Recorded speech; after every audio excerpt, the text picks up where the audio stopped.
Hi everyone, thanks for joining me. It's Juliet Grandma's Creations again. The gadget I've got for you is very similar, or goes together with my last video last week. So here it is. So it's my bias binding tape makers. Now I know I've shown you already my bias binding electrical machine, but before I use that, and that machine doesn't make every size of bias binding, but before I used that, I used these, and these are fantastic. So I've already shown you this one, and I showed you how to use a fusible web when making bias binding, so that you can just iron it to your project while you sew, and it holds it in place. But I just wanted to show you and talk to you a little bit about bias binding makers, these ones.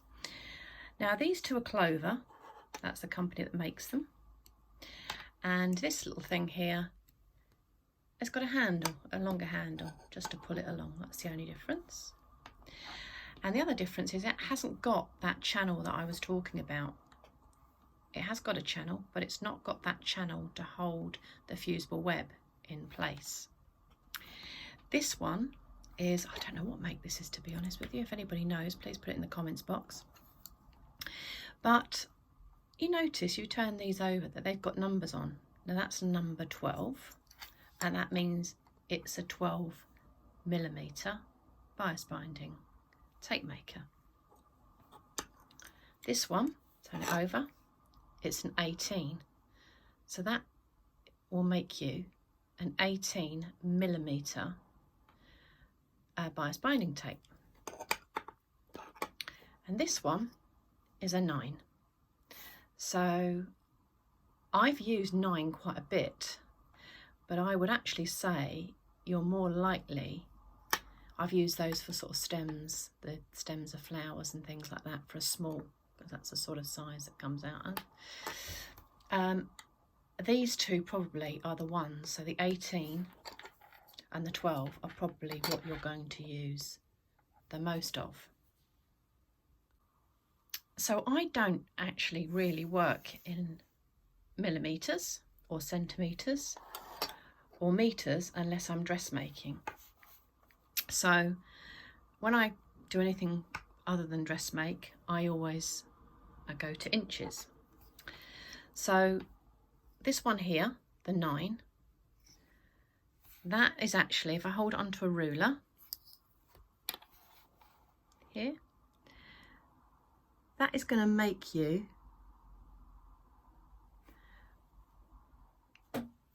basically a 3/8 of an inch bias binding. The 18mm is going to make you a 3/4 inch width binding once it's finished.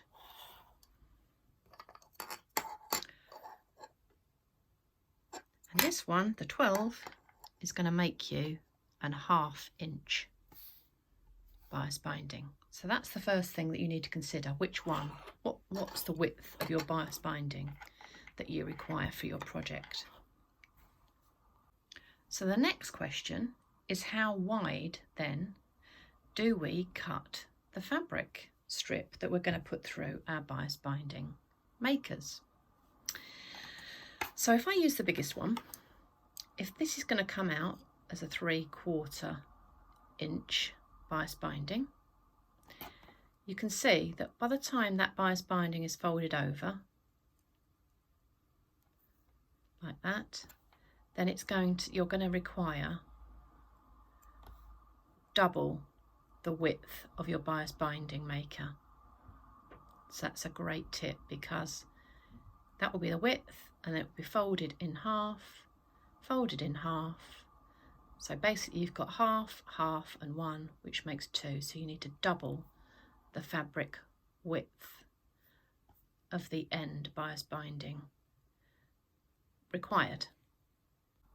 So if we take this one, the one that's going to give us a 3/4 inch width of bias binding, or 18mm, you would cut your strip at 36mm, or basically 1.5 inches. So let's do that.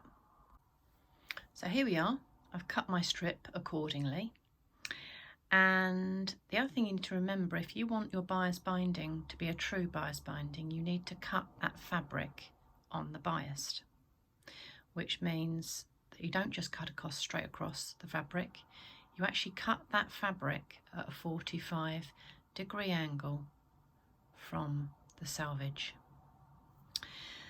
So the other thing you need to remember is once you've got the right width, you just need to make sure that the end that you're starting to put through your bias binding maker has a point on it, that you cut this at an angle. If you've cut bias binding, you should have that angle anyway from the fabric. So how do we pop it in? So you make sure that your bias binding maker is this way up. So with that bit resting down there, not that way up, we're going to get all confused, which I've done on many occasions. Then you put the point in, you just thread that through your, you can see it's come out there. Now to help us along, you can use a pin. So sometimes with the smaller ones, they get a little bit stuck in the middle, even with this point on the end. So you can actually just get a pin through that hole there, just nudge it through, pull it up the other end, like that. And there you are. You put it through and you automatically get this folding of the bias binding because of that, the way the middle of this bias binding works. There we go. So what you need to do now is to iron it. Now the other thing to say is if this doesn't behave, if this doesn't come through and it's nicely folded, what you can do, because let's face it, you can have a lot of patience to sew, haven't you?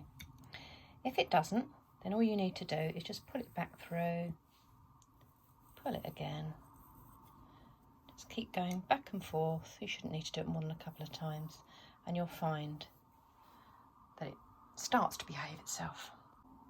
So then you get your iron, pop it on the end. With this one, you've got the handle, and you just pull it along very, very gradually, like that.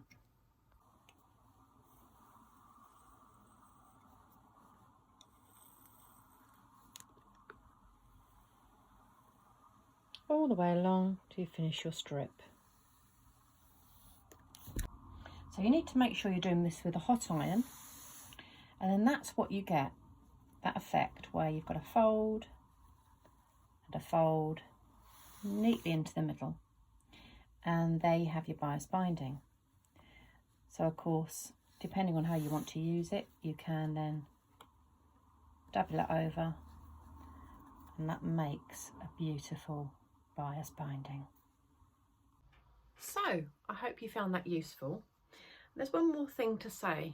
Just remember, whatever your bias binding width ends up, once you've folded that over to use as bias binding, it will be half the width. So be careful when you're choosing your bias binding maker that you're choosing the right size for your project. So this 18mm, we cut 36mm, didn't we? And it ends up, once it's folded like this, it does turn up to be 18mm. But of course, when you fold it over, it'll only be 9mm. So that's what you've got to think of. What do you want the width of your end bias binding to be for the project that you're using it for? So there are, I think, there are 5 different sizes of bias binding makers. There's a 6mm, a 9mm, a 12mm, an 18mm and a 25mm. So there's plenty of scope for using these for whatever project you want, whether that be a quilt, a cushion, whether it's for garments around the neckline of a blouse or around the sleeve. There's lots of different things that you can use bias binding for, and that's why these bias binding makers are so handy. So I hope you enjoyed that. I hope you found that helpful. If you did, please hit the like and subscribe button and that bell for a notification. When I upload videos, you'll see straight away. So lovely to see everybody, and thanks for joining me, and I hope you have a good week. See you next time. Bye for now.